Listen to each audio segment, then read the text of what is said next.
नमस्ते जी। मंत्र पाठ करेंगे। ओम विश्वानि देव सवितर्दुरितानि परासुव यद्भद्रं तन्न आसुव। बताइए, पिछले पाठ में कोई शंका है?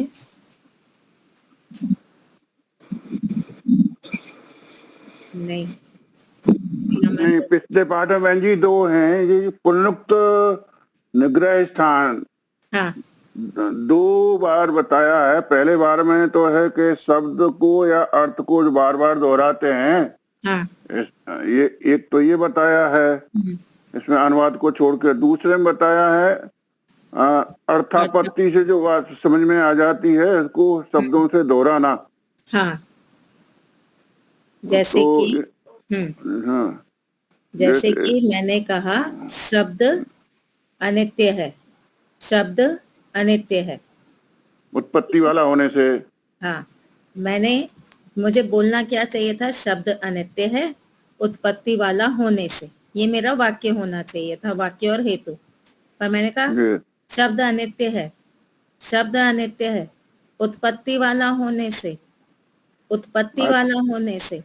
तो यहाँ पे मैं वाक्य को ही दो बार दोहरा रही हूँ, या तो प्रतिज्ञा दो बार दोहरा दी, या हेतु दो बार दोहरा दिया, या उदाहरण दो बार दोहरा दिया। जैसे घड़ा होता है ना, अरे जैसे घड़ा होता है, ठीक है, तो यहाँ पे वाक्य ही दोहरा दिया। फिर अर्थापत्ति, शब्द अनित्य है अर्थात उसका कभी नाश नहीं होता। अच्छा अच्छा, तो अर्थापत्ति इस तरह से लग जाएगी। अच्छा, इसमें अर्थापत्ति भी आ जाती है। हाँ जी, ठीक है, ठीक। सत्यदेव जी शिविर में नहीं जाएंगे। अर्थापत्ति वो अपने घर पे रहेंगे। सत्यदेव जी शिविर में नहीं जा रहे हैं, वो अपने घर पे रह रहे हैं। अच्छा जी, ये अर्थापत्ति हो गया। हाँ, अगर कुछ विशेष हो कि नहीं शिविर में नहीं जा रहे, कहीं और जा रहे हैं, तो वो अर्थापत्ति नहीं कहलाएगी। सत्यदेव जी शिविर में नहीं जा रहे हैं, वो अपनी बेटी के घर जा रहे हैं, तो ये अर्थापत्ति नहीं होगी। पर वो कहीं नहीं जा रहे हमको मालूम है, और शिविर में भी नहीं जा रहे, तो इसका अर्थ है कि वो घर पर ही रहेंगे। ये अर्थापत्ति हुई। ठीक है, ठीक है, धन्यवाद। कोई और शंका? धन्यवाद। हमारा कहाँ तक चला था? 17 हो गए थे ना?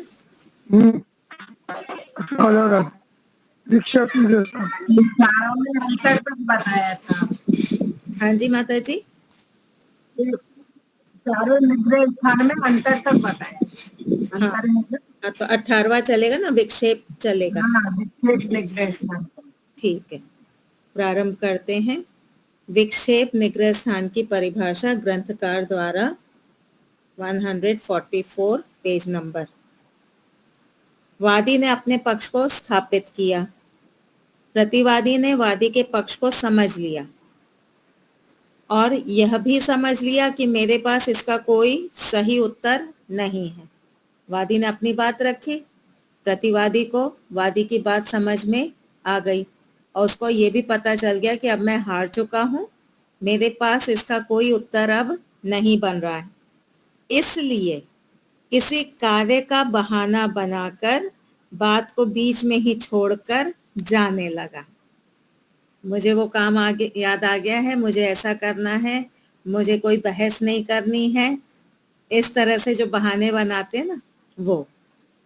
तो इसलिए किसी कार्य का बहाना बनाकर बात को बीच में ही छोड़कर जाने लगा। इस तरह से बात पूरी न करना, बीच में छोड़कर चले जाना विक्षेप नामक निग्रह स्थान कहलाता है। अभी कुछ दिनों पहले मेरा एक टीचर के साथ में थोड़ी बातचीत चल रही थी। वो मेरे अंडर में आती हैं, तो मैंने बोला कि आपका ये काम ठीक नहीं है, आपने इस तरह से काम ठीक से नहीं किया। बहस करे जा रही, मैंने सामने से उत्तर दिया। अब उसको लगा कि मेरे पास तो कुछ है नहीं बोलने को, तो उसने कहा मैं अपनी एनर्जी और टाइम वेस्ट नहीं करना चाहती इसमें।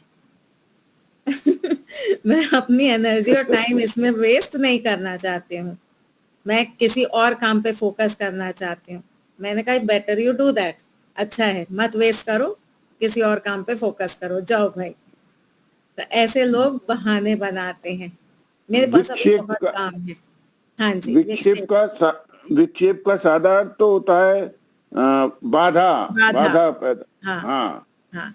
तो यहाँ पर जब उसको ये लगता है कि नहीं, ये वाद का जो क्रम है, इस क्रम में अब मैं कहीं फिट नहीं बैठ रहा हूं, तो उसमें बाधा डाल देगा कि मैं तो चला।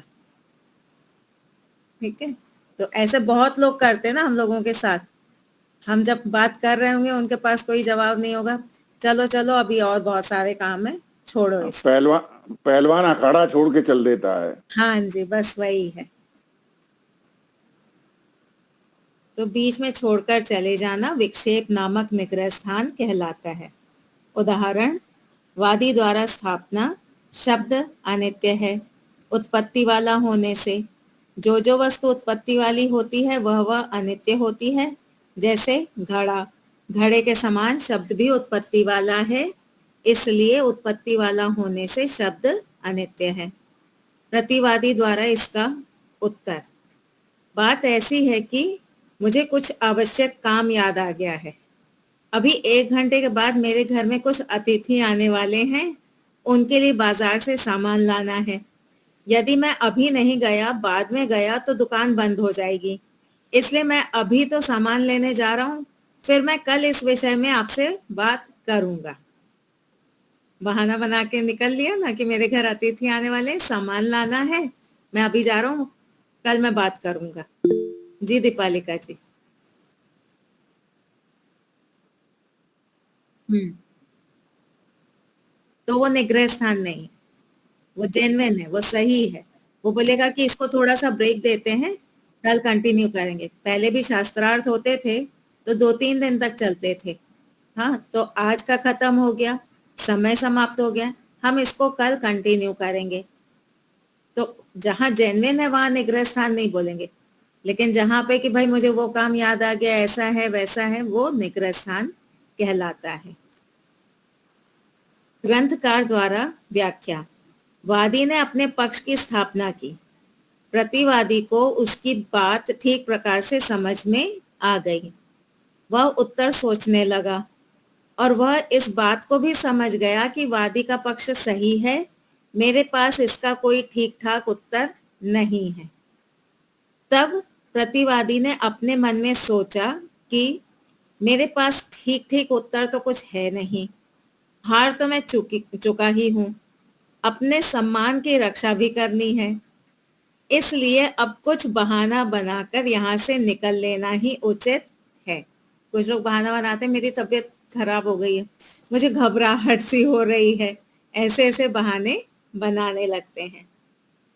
ऐसा मन में सोचकर प्रतिवादी बोला कि मुझे कुछ आवश्यक काम याद आ गया है, मेरे घर में कुछ अतिथि आने वाले हैं, उनके लिए बाजार से सामान लाना है, यदि अभी नहीं गया तो बाद में दुकान बंद हो जाएगी, इसलिए मैं अभी तो सामान लेने जा रहा हूँ, फिर मैं कल आपसे बात करूंगा।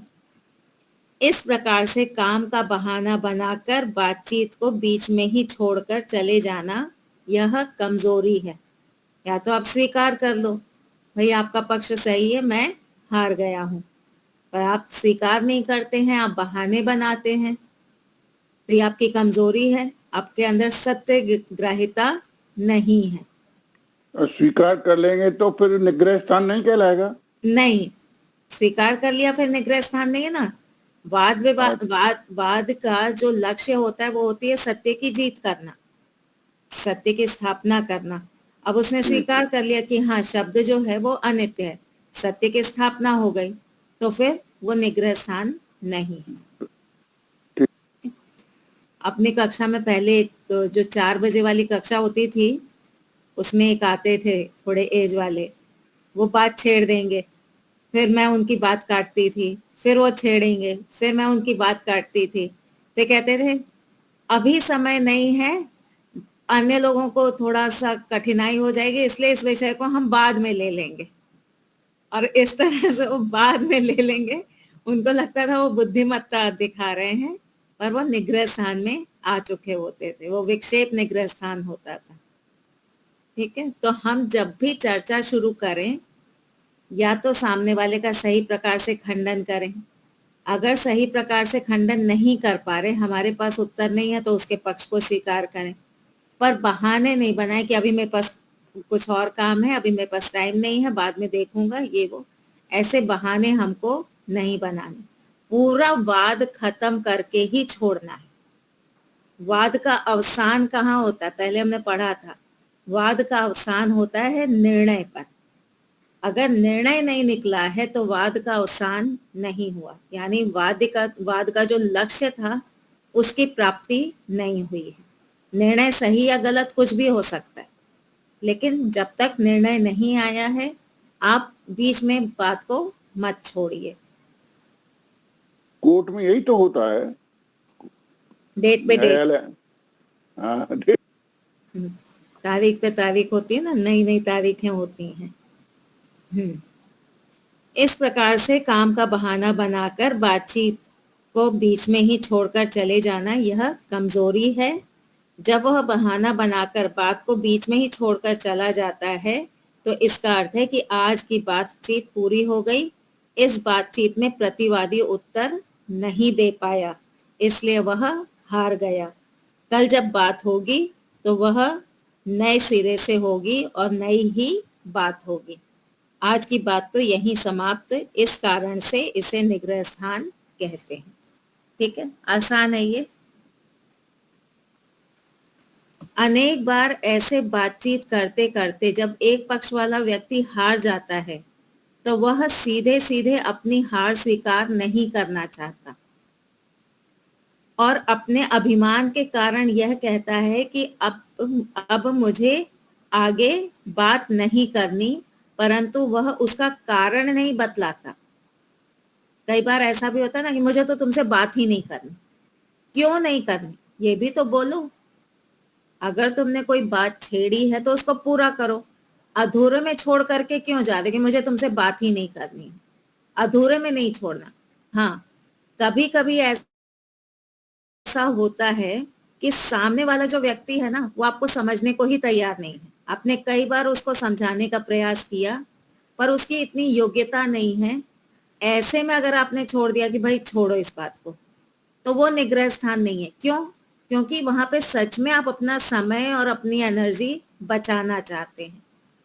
भैंस के आगे बीन बजाना, तो आप वहां भैंस के आगे बीन नहीं बजाना चाहते। वहां आपने कहा कि मुझे अपना समय नहीं व्यर्थ करना है, तुम्हें समझ में नहीं आएगा, वो जेन्युइन है।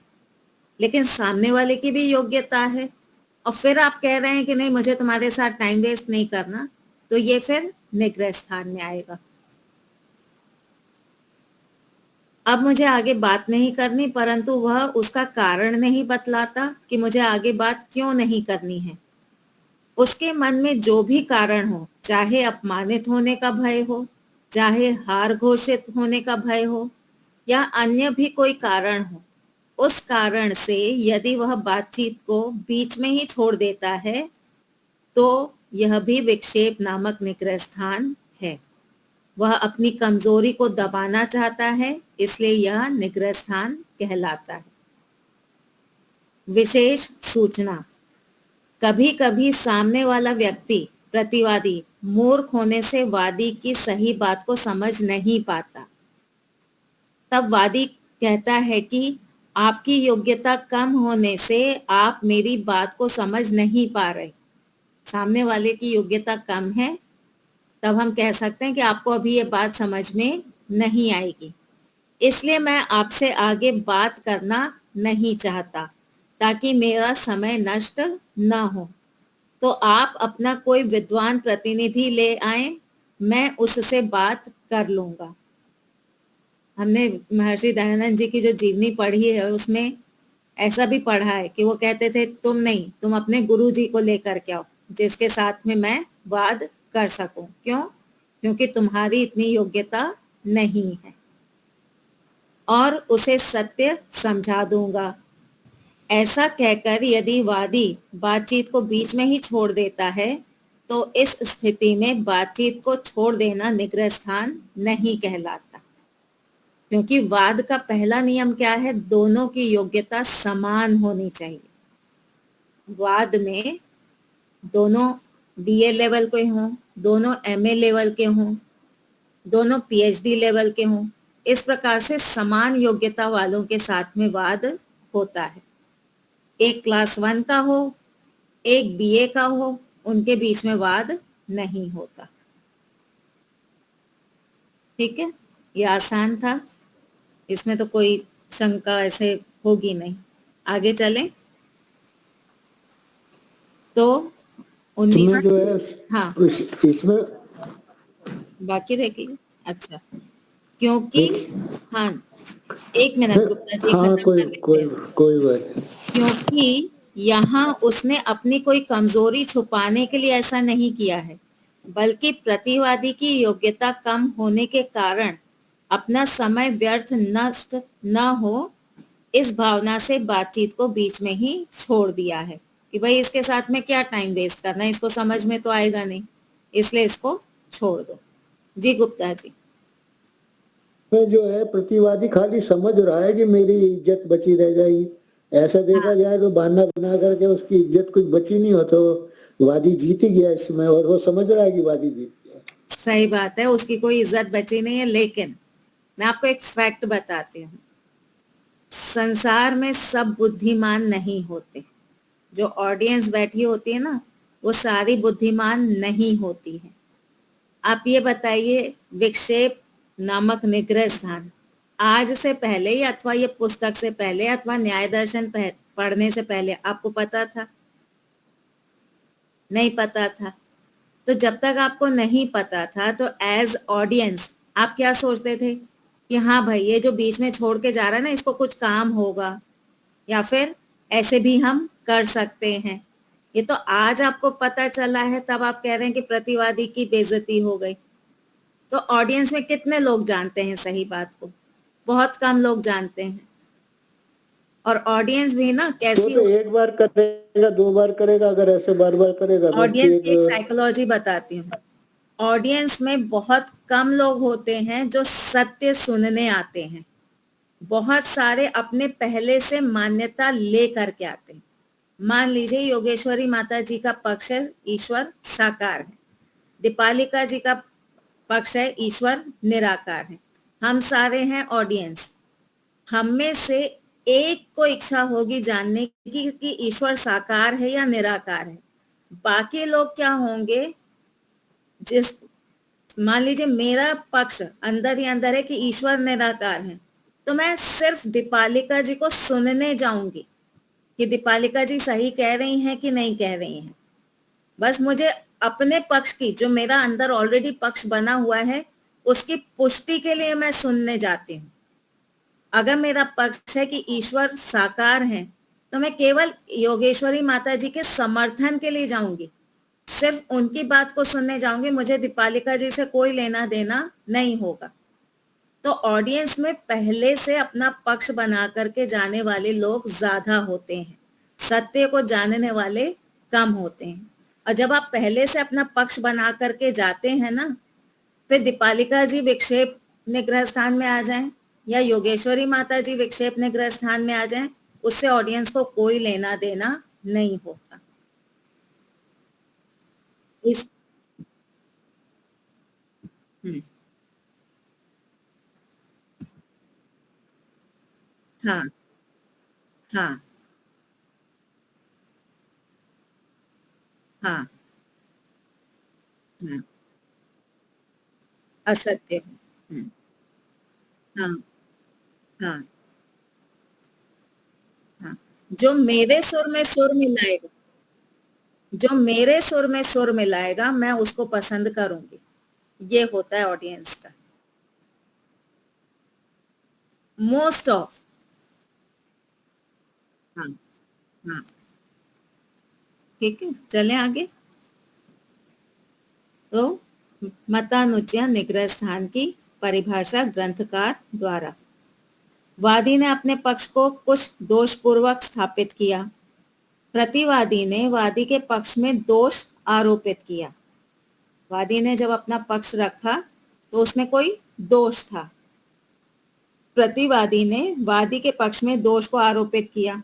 प्रतिवादी ने कहा कि तुम्हारा जो पक्ष है वो दोषपूर्ण है, तुम्हारे पक्ष में दोष है।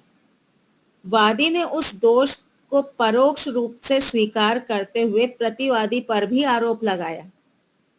जैसे कि मुझ पे किसी ने आरोप लगाया कि आप गुस्सा करते हो, ठीक है। गुप्ता जी ने कहा जया बहन आप गुस्सा करते हो। मैंने कहा गुप्ता जी आप भी तो गुस्सा करते हो। तो मैंने यहाँ पे परोक्ष रूप से स्वीकार कर लिया कि हाँ मैं गुस्सा करती हूँ, यानी अपनी हार को मैंने स्वीकार कर लिया परोक्ष रूप से, खुल करके नहीं बोला। यह है मतानुज्ञा निग्रह स्थान। प्रतिवादी ने वादी के पक्ष में दोष आरोपित किया। वादी ने उस दोष को परोक्ष रूप से स्वीकार करते हुए प्रतिवादी पर भी आरोप लगाया कि आपके पक्ष में भी वही दोष है। उन्होंने कहा आप गुस्सा करते हो, मैंने कहा आप भी तो गुस्सा करते हो, यानी उन्होंने मेरे में दोष दिखाया, मैंने उनके में दोष दिखा दिया। अथवा सीधा सीधा शब्दों में स्वीकार कर लिया, हाँ मैं दोषी हूं। यह मतानुज्ञा नामक निग्रह स्थान कहलाता है। मत यानी आरोप, अनुज्ञा स्वीकार कर लेना, मतानुज्ञा दूसरे व्यक्ति द्वारा लगाए गए आरोप को स्वीकार कर लेना। उदाहरण, वादी द्वारा साधर्म्य से स्थापना। शब्द अनित्य है, प्रयत्न के पश्चात उत्पन्न होने वाला होने से। जो वस्तु प्रयत्न के पश्चात उत्पन्न होती है वह अनित्य होती है। जैसे घड़ा, घड़े के समान शब्द भी प्रयत्न के पश्चात उत्पन्न होता है, इसलिए प्रयत्न के पश्चात उत्पन्न होने वाला होने से शब्द अनित्य है। चलिए अब थोड़ा सा ना पीछे वाले में जाइए और बताइए कि इसमें वादी द्वारा जो साधर्म्य से स्थापना हुई है इसमें क्या दोष है? कोई दोष पकड़ में आ रहा है? क्या दोष है माता जी? अनेकांतिक। हाँ हाँ, ये याद रखेंगे, ठीक है, कि ये अनेकांतिक हेत्वाभास है। समझाने की जरूरत है अनेकांतिक कैसे है? अच्छा बताती हूँ। ये अनेकांतिक हेत्वाभास इसलिए, देखिए उसने हेतु क्या दिया कि प्रयत्न के पश्चात उत्पत्ति होती है शब्द की, ठीक है। तो प्रयत्न के पश्चात दो कार्य होते हैं, उत्पत्ति भी होती है और अभिव्यक्ति भी होती है, ठीक है। उत्पत्ति वाली वस्तु नष्ट हो जाएगी, अभिव्यक्ति वाली वस्तु सापेक्ष उससे नित्य होती है, कुछ टाइम तक टिकी रहती है। तो प्रयत्न के बाद जो वस्तु उत्पन्न हो रही है वो नष्ट हो जाती है, अभिव्यक्ति जो हो रही है वो नित्य होती है। तो आपने जो हेतु दिया प्रयत्न के पश्चात, वो अभिव्यक्ति पे भी लग रहा है और उत्पत्ति पे भी लग रहा है, वो नित्य पे भी लग रहा है और अनित्य पे भी लग रहा है। इसलिए आपका हेतु कैसा है? अनेकांतिक है, वो नित्य और अनित्य दोनों को ही सिद्ध कर रहा है। ठीक है गुप्ता जी, चलें आगे। हाँ जी। तो प्रतिवादी द्वारा इसका खंडन। शब्द नित्य है, प्रयत्न के कार्य अनेक होने से। अब प्रतिवादी क्या कह रहा है? शब्द जो है वो नित्य है। क्यों? प्रयत्न के कार्य अनेक होने से। प्रयत्न के क्या क्या कार्य हैं? प्रयत्न के कार्य हैं उत्पत्ति, प्रयत्न का कार्य है अभिव्यक्ति। प्रयत्न से तो दोनों कार्य होते हैं, उत्पत्ति भी और अभिव्यक्ति भी। इसने भी वही दोष किया ना, इसकी भी वही गलती है, इसने भी अनेकांतिक हेत्वाभास दिया है। पहले वाले पक्ष में भी अनेकांतिक था, प्रतिवादी में भी अनेकांतिक है।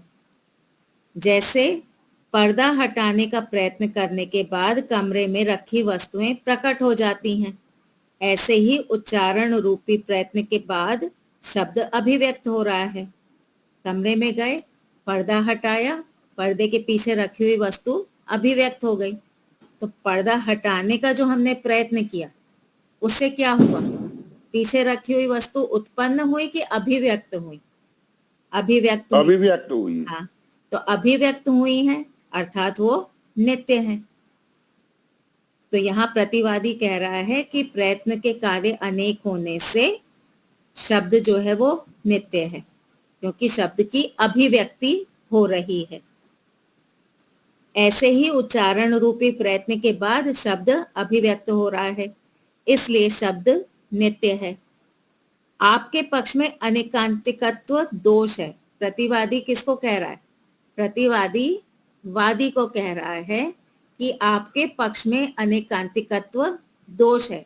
आपका जो हेतु है वो अनेकांतिक है, क्योंकि आपका हेतु दोनों पक्षों में जाता है। अब यहाँ पे ध्यान दीजिए, दोनों का जो हेतु है, दोनों का हेतु प्रयत्न के पश्चात वाला है ना। वादी ने भी कहा प्रयत्न के पश्चात, प्रतिवादी ने भी कहा प्रयत्न के पश्चात। अब प्रतिवादी क्या कह रहा है? वादी, तुम्हारे हेतु में अनेकांतिकत्व दोष है। तो वादी क्या बोलेगा? तुम्हारा हेतु भी तो वही है जो मेरा हेतु है। अगर मेरे में दोष है तो तुम्हारे में भी तो दोष है। आई बात पकड़ में? दोनों का हेतु सेम है, तो अगर एक उस हेतु पे दोष लगा रहा है तो दूसरा वाला भी पहले वाले पे उसी हेतु पे दोष लगा सकता है। आपके पक्ष में अनेकांतिकत्व दोष है क्योंकि आपका हेतु दोनों पक्षों में जा रहा है। वादी द्वारा इसका उत्तर, आपके पक्ष में भी वही अनेकांतिकत्व दोष है। मेरे तो है ही, आपके में भी है, जो आपने हमारे पक्ष में दिखाया है, क्योंकि आपका हेतु भी दोनों पक्षों में जा रहा है, किसी एक पक्ष की सिद्धि नहीं कर रहा। ठीक है। प्रतिवादी ने कहा कि तुम्हारे पक्ष में दोष है, तो वादी ने कहा वही दोष तुम्हारे पक्ष में भी है। अगर मेरा हेतु दोनों पक्ष में जा रहा है तो तुम्हारा हेतु भी तो दोनों पक्षों में जा रहा है। बात पकड़ में आई? हाँ जी आ गई। प्रतिवादी का कथन, आपने हमारे द्वारा आरोपित किए हुए दोष को स्वीकार कर लिया, यह आपका मतानुज्ञा नामक निग्रह स्थान है। आपने जो ये कहा ना कि आपके पक्ष में भी दोष है, इससे आपने परोक्ष रूप से स्वीकार कर लिया कि आपका पक्ष दोष पूर्ण है, इसलिए अब आपका ये मतानुज्ञा निग्रह स्थान है।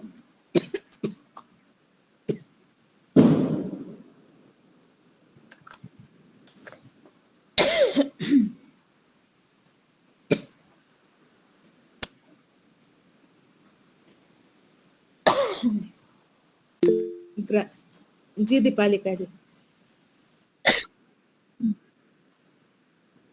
हाँ,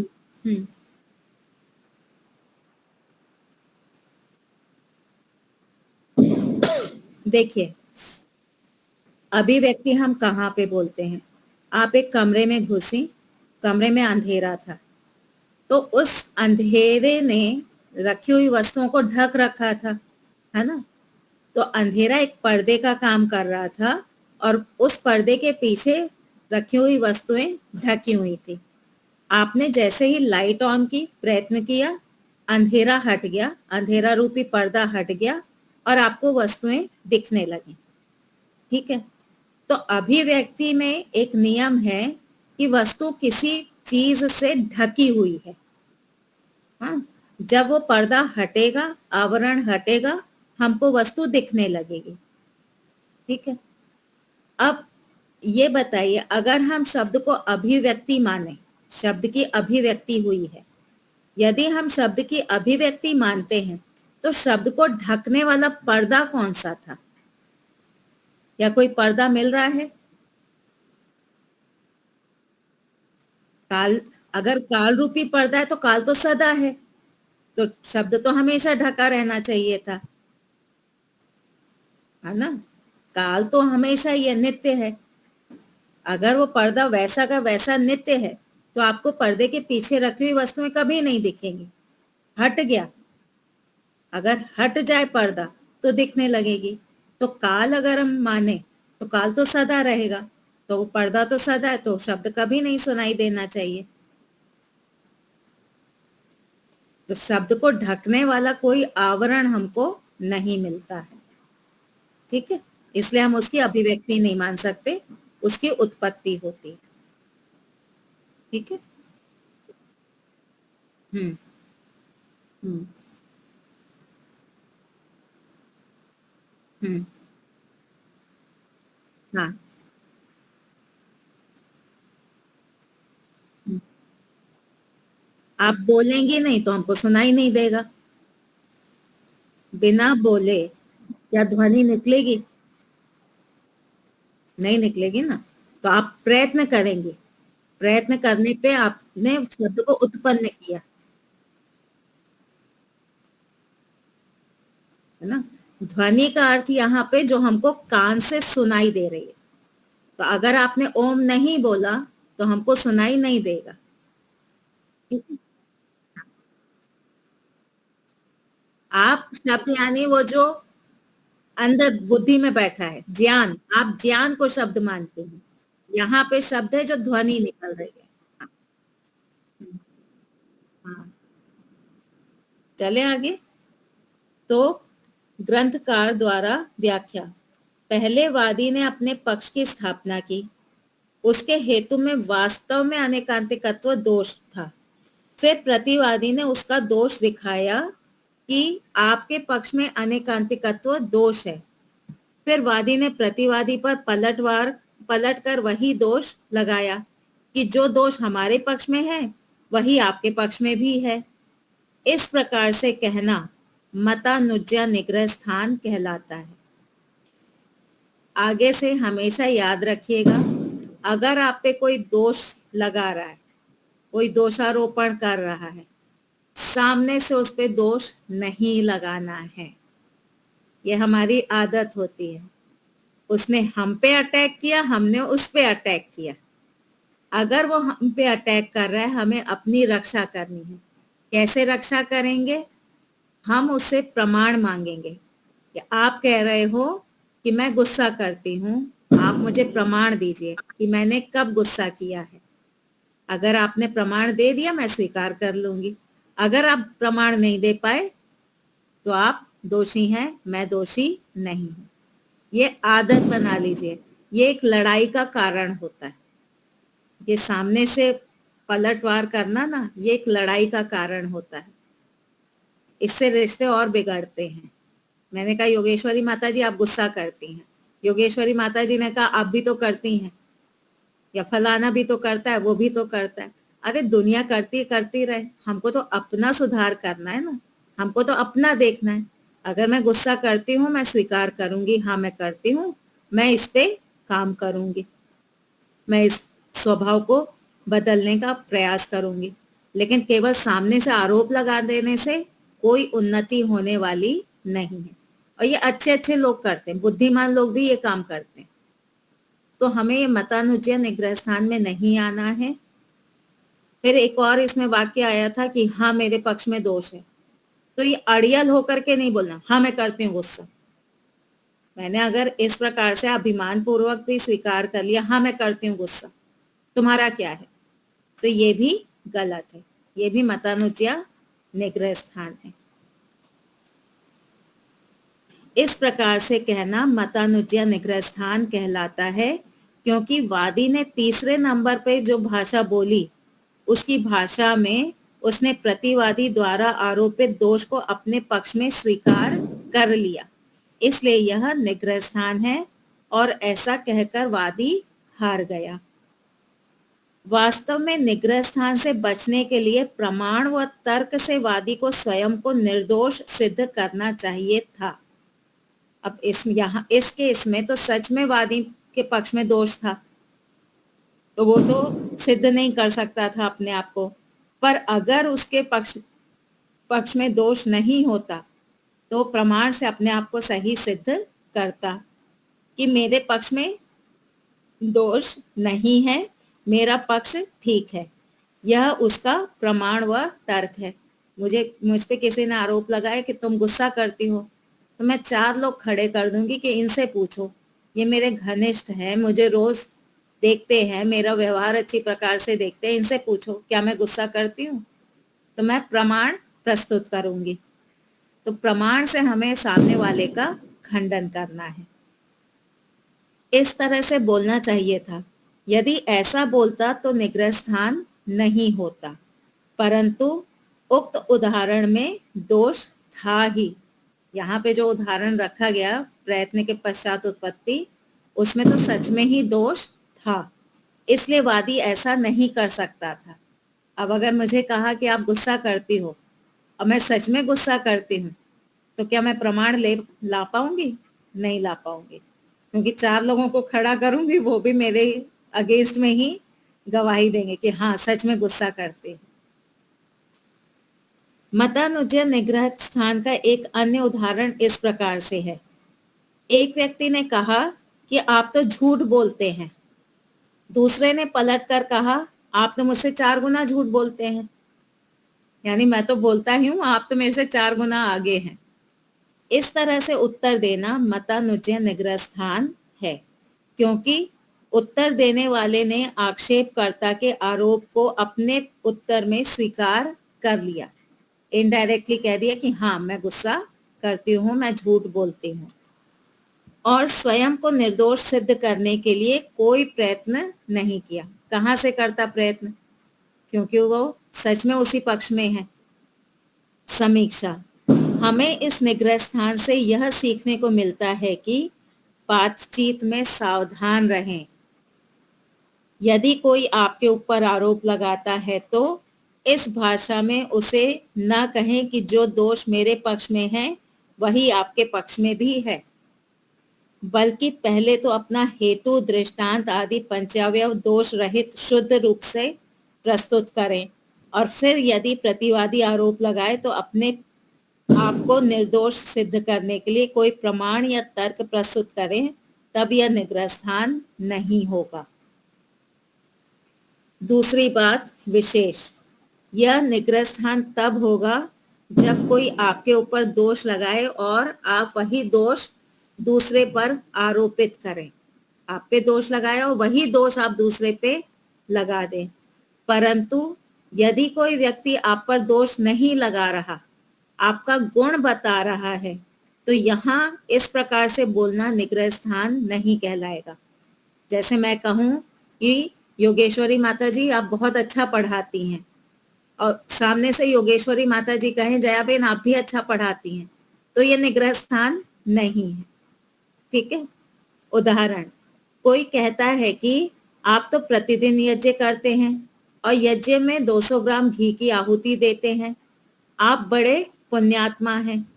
ऐसी स्थिति में यदि आप उसे ऐसा उत्तर दें कि मैं तो 200 ग्राम ही घी की आहुति देता हूँ, आप तो प्रतिदिन यज्ञ में 400 ग्राम घी की आहुति देते हैं, आप तो मुझसे दुगने पुण्यात्मा हैं, तो ये प्रशंसा रूप में हो गया।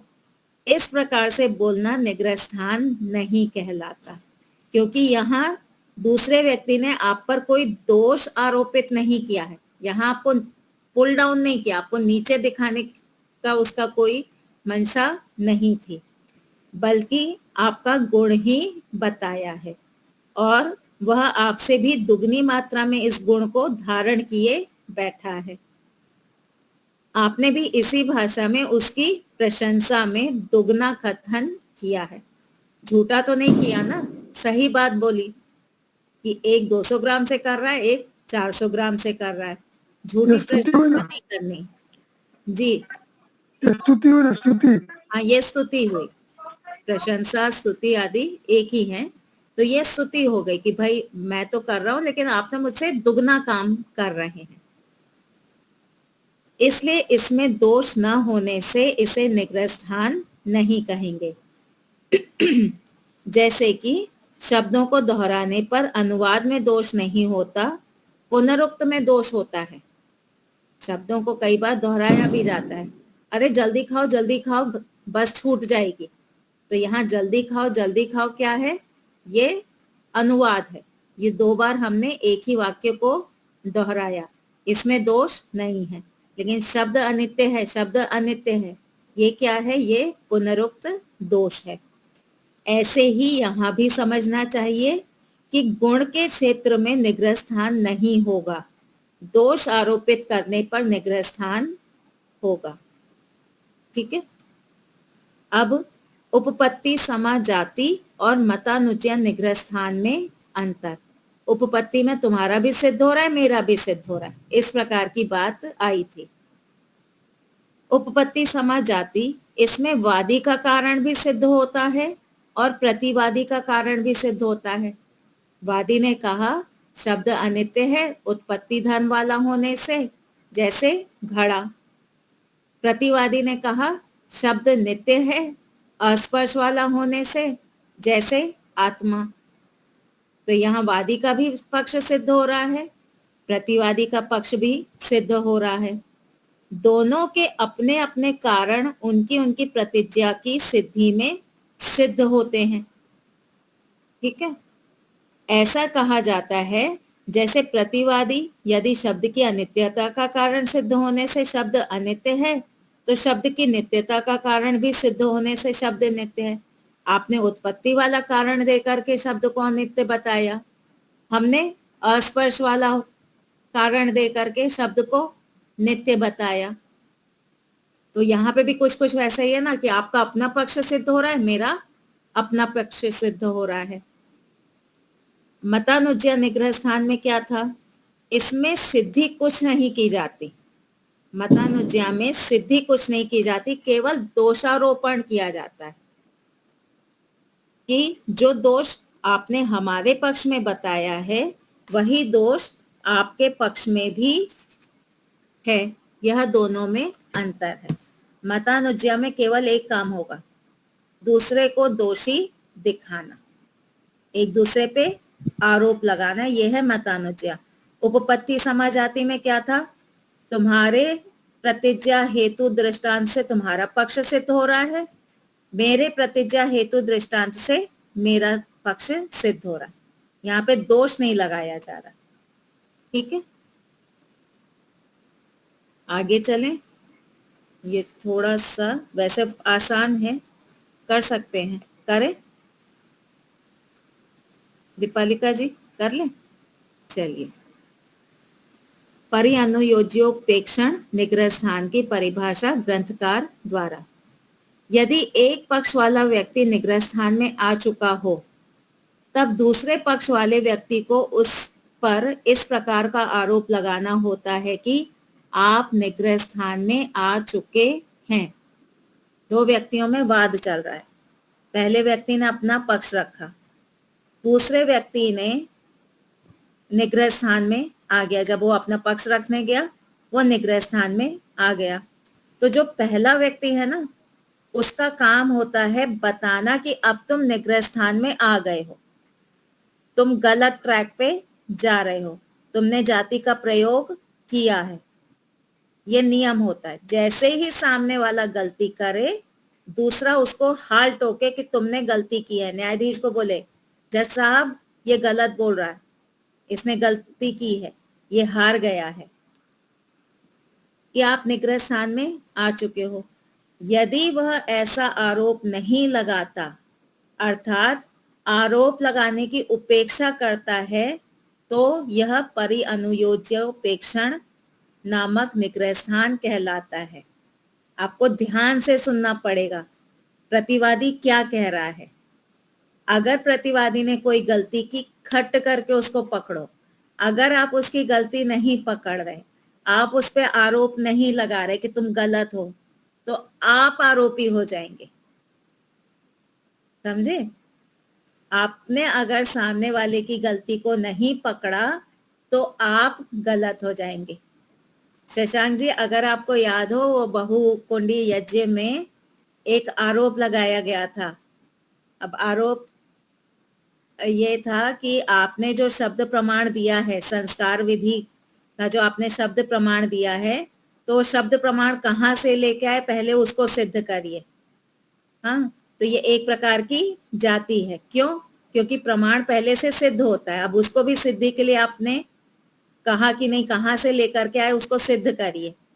तो ये एक प्रकार की जाति है। अब हाँ, अब उसमें अगर सामने वाला ये बताने लगे कि हमने यहाँ से लिया है, संस्कार विधि में महर्षि दयानंद जी ने इस ग्रंथ से लिया है। अगर सामने वाला उत्तर देने लगा तो सामने वाला किस में आ गया? निग्रह स्थान में आ गया। सही होते हुए भी वो निग्रह स्थान में आ गया। क्यों? क्योंकि उसने जाति को नहीं पकड़ा, उसने ये नहीं बताया कि तुमने जाति का प्रयोग किया है, तुम हार गए हो। तो हमें अपनी बात भी रखनी है, हमें सामने वाले की बात को भी पकड़ना है कि वो कहीं गलती तो नहीं कर रहा है। गलती कर रहा है तो हाल ही उसको बताना है। अगर हम नहीं बता रहे हैं तो हम गलत हो गए। ठीक है। उदाहरण, वादी द्वारा साधर्म्य से स्थापना शब्द अनित्य है, प्रयत्न के पश्चात उत्पन्न होने वाला होने से। जो वस्तु प्रयत्न के पश्चात उत्पन्न होती है वह अनित्य होती है। जैसे घड़ा, घड़े के समान शब्द भी प्रयत्न के पश्चात उत्पन्न होता है, इसलिए प्रयत्न के पश्चात उत्पन्न होने वाला होने से शब्द अनित्य है। प्रतिवादी द्वारा इसका खंडन, शब्द नित्य है, प्रयत्न के कार्य अनेक उत्पत्ति और अभिव्यक्ति होने से। आपके पक्ष में अनेकांतिकत्व दोष है, क्योंकि आपका हेतु दोनों पक्षों में जा रहा है। वादी द्वारा इसका उत्तर, आपके पक्ष में भी वही अनेकांतिकत्व दोष है जो आपने हमारे पक्ष में दिखाया, क्योंकि आपका हेतु भी दोनों पक्षों में जा रहा है, किसी एक पक्ष की सिद्धि नहीं कर रहा। यह मतानुज्ञा निग्रह स्थान, वादी यहाँ पे मतानुज्ञा निग्रह स्थान में आ चुका है। प्रतिवादी का कथन, अब प्रतिवादी को क्या करना चाहिए था? उसको टोकना चाहिए था वादी को कि आप मतानुज्ञा निग्रह स्थान में आ गए हैं। लेकिन प्रतिवादी अब क्या कर रहा है? शब्द अस्पर्श वाला है, वो अब नया हेतु लेकर के आ गया है। शब्द अस्पर्श वाला है और आत्मा भी अस्पर्श वाला है। आत्मा नित्य पदार्थ है, इसलिए शब्द को भी अस्पर्श वाला होने से आत्मा के समान नित्य मानना चाहिए। यहाँ पर प्रतिवादी को वादी पर ऐसा आरोप लगाना चाहिए था कि आप निग्रह स्थान में आ चुके हैं। प्रतिवादी को क्या करना था? जैसे ही वादी ने कहा कि जो दोष आपने हम पर दिखाया है वही दोष आपके पक्ष में है, तो प्रतिवादी को यहाँ पे कहना था कि तुम मतानुज्ञा निग्रह स्थान में आ चुके हो, पर वो ऐसा नहीं कह रहा है। वो एक नया पक्ष लेकर के आ गया, नया हेतु लेके आ गया। परंतु प्रतिवादी ने आरोप लगाने की उपेक्षा की। यह परिअनुयोज्योपेक्षण निग्रह स्थान कहलाता है। ग्रंथकार द्वारा व्याख्या, क्योंकि वादी ने कथन संख्या 3 में जो कुछ कहा वह मतानुज्ञा नामक निग्रह स्थान है, इसलिए कथन 4 में प्रतिवादी को वादी पर आरोप लगाना चाहिए था कि आप मतानुज्ञा नामक निग्रह स्थान में आ चुके हैं। परंतु प्रतिवादी ने ऐसा कोई आरोप नहीं लगाया, बल्कि ऐसा आरोप लगाने की उपेक्षा की। उसको आरोप लगाना चाहिए था पर उसने आरोप नहीं लगाया, इसलिए अब प्रतिवादी स्वयं निग्रह स्थान में आ चुका है। जैसे ही उसने उपेक्षा की ना, मान लीजिए योगेश्वरी माताजी और मेरे बीच में वाद चल रहा है। योगेश्वरी माताजी ने कोई गलती कर दी, मुझे योगेश्वरी माताजी पे आरोप लगाना चाहिए था कि योगेश्वरी माताजी आप निग्रह स्थान में आ चुकी हैं। मैंने उसकी उपेक्षा कर दी, तो अब योगेश्वरी माताजी क्या कहेंगी? जया बेन, मैं निग्रह स्थान में आ चुकी थी पर आपने मुझ पे आरोप नहीं लगाया, इसलिए अब आप निग्रह स्थान में हैं, आप हार गई, मेरा पक्ष जीत गया। ठीक है। तो आप निग्रह स्थान में होने के बाद भी अगर आपका प्रतिवादी आपको निग्रह स्थान में खड़ा हुआ नहीं दिखा रहा है, तो अब आप सामने वाले पे आरोप लगा दो कि अब तुम निग्रह स्थान में आ गए क्योंकि तुमने मेरी गलती नहीं पकड़ी। आया समझ में?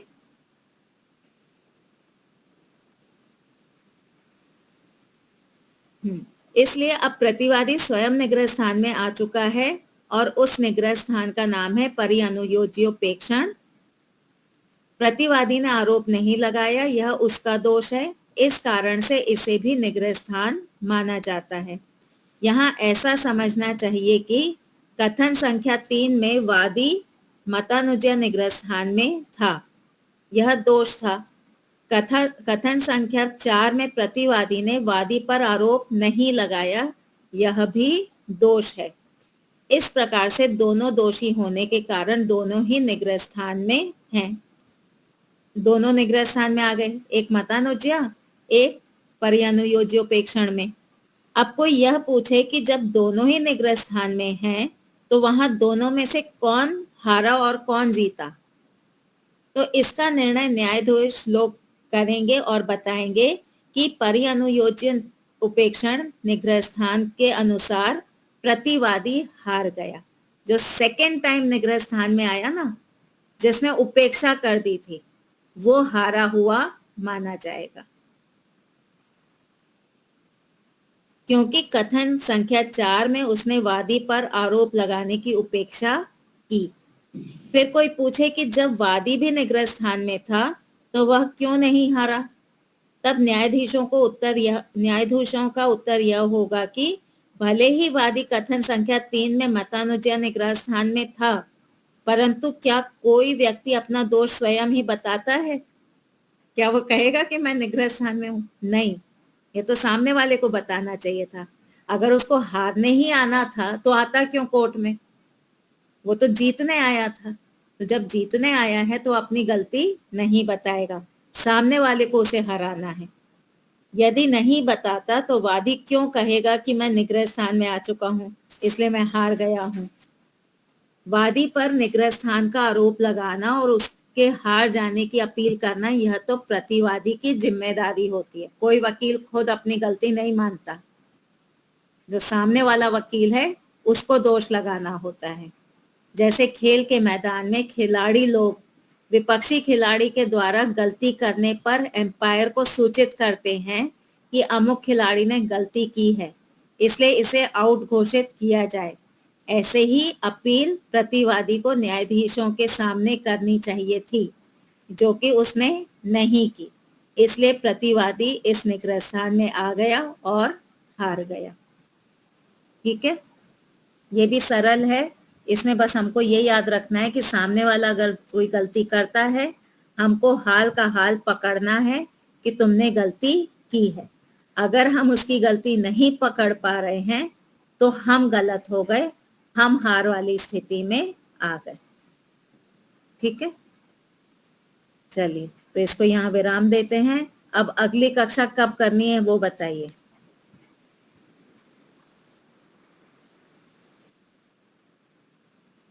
हाँ हाँ, दीपावली के बाद। दीपावली के बाद, ठीक है। हाँ बता, हाँ ठीक है। तब तक रिवाइज करिएगा, पढ़ना है। हाँ, दिवाली के पटाखों में हमारा न्याय दर्शन का पटाखा नहीं उड़ जाना चाहिए। नहीं, हमारा आपसे ये निवेदन है बहन जी, हाँ जी, कि एक चार्ट के लिए आप कह रही थी पिछली कक्षा में, हाँ, आप अपने मार्गदर्शन में एक जातियों का और निग्रह स्थान का चार्ट बनवा दीजिएगा, जिससे कि हमारे लिए आगे भी काम आएगा। वो ये जो चार्ट की मैं बात कर रही थी ना, वो निग्रह स्थान में था। तो मैं कोशिश करती हूँ कि जातियों में भी बनवा दीजिए तो ज्यादा समझ में आ जाए। जातियों में इस प्रकार का चार्ट नहीं बन पाएगा, क्योंकि वो अलग अलग विषय हैं, टोटल अलग अलग है। यहाँ पे क्यों बन पाएगा? वादी ने एक बात कही, प्रतिवादी ने सुनी, न्यायाधीश ने सुनी। ठीक है, अब वादी कह रहा है तो प्रतिवादी को समझ आई कि नहीं आई, तो उसमें यस नो का बन जाएगा। न्यायाधीश को समझ में आई कि नहीं आई, यस नो बन जाएगा। ठीक है, समझ में आने के बाद उत्तर नहीं दिया या ना समझ में आने के बाद उत्तर नहीं दिया, उसका एक कारण आ जाएगा। तो इस प्रकार से हमारा एक टेबल बन सकता है। जाति में ऐसा टेबल नहीं बन पाएगा। तो हम कोई संक्षिप्त रूप उसका बन जाए तो एक पॉकेट डायरी टाइप बन जाएगी, तो हम निग्रह स्थान में तो बन जाएगा। इससे छोटा और कोई पॉकेट बुक नहीं बन सकती। ये सब ये हम क्योंकि इसको बार बार दोहराने से ही याद आता है। ऐसा रखे तो भी चलेगा। माता जी, क्या माता जी? वादी प्रतिवादी की जगह हम इसे पहला पक्ष दूसरा पक्ष ऐसा रखे तो भी हाँ, इसी को समझाने के लिए तो मैं अपने नामों का उदाहरण देती हूँ। योगेश्वरी माता जी ने ऐसा कहा, फिर जयाबेन ने ऐसा कहा, इसलिए मैं उदाहरण देती हूँ क्योंकि हम उससे कनेक्ट कर पाते हैं ना, एक दूसरे के नाम से हम समझ पाते हैं। मैं तो प्रयास करती हूँ कि कितना सरल करके समझा सकूं। हाँ, इसमें हम उसे वादी प्रतिवादी ऐसा ना समझे, ऐसा समझे पहले पक्ष ने ऐसा कहा तो दूसरे ने ऐसा कहा, ये भी चाहे कर वो सकते वादी हो चाहे हाँ, प्रतिवादी। वो भी कर सकते। तो जाति में आप ऐसा एक चार्ट बना सकते हैं ना, 22 जातियां हैं कि भाई उसके मूल उसकी भाषा से क्या होता है उस जाति में, उसका मतलब बड़े बड़े वाक्य ना तो लिख करके परिभाषा जो है ना, जो परिभाषा पुस्तक में दी है वही आ जाएगी। वही आएगी, लेकिन वो एक तरह से वो 22 अलग अलग पन्नों में ना पढ़ के एक चार्ट में पढ़ेंगे तो स्मृति जल्दी बन सकती है। वो इतना प्रयास वो चार्ट आपका पोस्टर बनेगा, वो जो सड़कों पे बड़े बड़े होर्डिंग लगाए जाते हैं ना। नहीं नहीं, ये तो आप एक सॉफ्ट कॉपी में पीडीएफ बनाओ, हमारी सड़क वाला नहीं बनाना, हमारी क्लास का नहीं, पोस्टर मैं बनाओ। साइज की बात कर रही हूँ। अगर चार्ट बनाने जाएंगे ना तो उस साइज का बनेगा, बहुत नहीं बड़ा वो बन जाएगा, जाति में तो बहुत विस्तृत होगा, ज्यादा बहुत विस्तृत होगा। होगा। वो इतनी भले ही हो आसानी जाए, से एक बार बना, भले ही हो जाए पर एक बार बनवा दीजिए, हमारी ऐसी इच्छा है। चलिए प्रयास करेंगे, देखेंगे कैसे बैठ सकता है। ठीक है, तो अब इसका स्टूडेंट साइंस हाँ, नहीं वो नहीं हमें अपनी एक अलग बुक निकालनी पड़ेगी क्योंकि इससे छोटा और कुछ नहीं हो सकता। ये जो है ना, नहीं ये हाँ पुस्तक एकदम सही है। हाँ, इससे कम और कुछ नहीं हो सकता और इससे सरल भी नहीं हो सकता। स्वामी साइंस जी का ने बहुत सरल कर दिया है। पता तो जल्दी होता है। जी गुप्ता जी। साइंस का स्टूडेंट होता है वो चार्ट के रूप में बनाओ तो जल्दी वो उसकी नॉलेज रिगेन हो जाती है वो तो। हाँ हाँ, लेकिन ओम्स लॉ, पास्कल लॉ, ये लॉ, वो सारा तो आप एक साथ एक चार्ट में नहीं कर सकते, कंपैरिजन नहीं कर सकते ना, नहीं क्योंकि यहाँ हर एक का फील्ड अलग अलग है नहीं, है ना। शॉर्ट वैसे ही जाति क्या है, हर जाति का फील्ड अलग है, हाँ, इसलिए आप उसको टेबल में नहीं डाल सकते हैं। परिभाषा उदाहरण का तो बना सकते हैं ना, परिभाषा उदाहरण इस तरीके से कुछ। हाँ, तो वही चीज इस पुस्तक में दी हुई है। एक काम करते हैं, हम पहली 4 जाति है ना, साधर्म्य समा, वैधर्म्य समा, फिर कौन सी थी, वर्ण्य समा, नहीं सॉरी, ये उत्कर्ष समा और अपकर्ष समा। और आपका हाँ, साधर्म्य, वैधर्म्य, उत्कर्ष, अपकर्ष, ये 4 का आप खुद कोशिश करिए टेबल बनाने की, कैसे आप इसकी तुलना कर सकते हैं। ठीक है, तो तुलना करके एक बार देखिए तो अब शायद एक आइडिया आ जाए कि हम बना सकते हैं कि नहीं बना सकते। ठीक है, आपके निगरान में ये जो शब्द है परिनियोज्योपेक्षण और ये नियोज्यो, इसकी हाँ, परिभाषा या क्या संधि होगी? परि अनुयोज्य उपेक्षण ऐसे होगा। एक मिनट,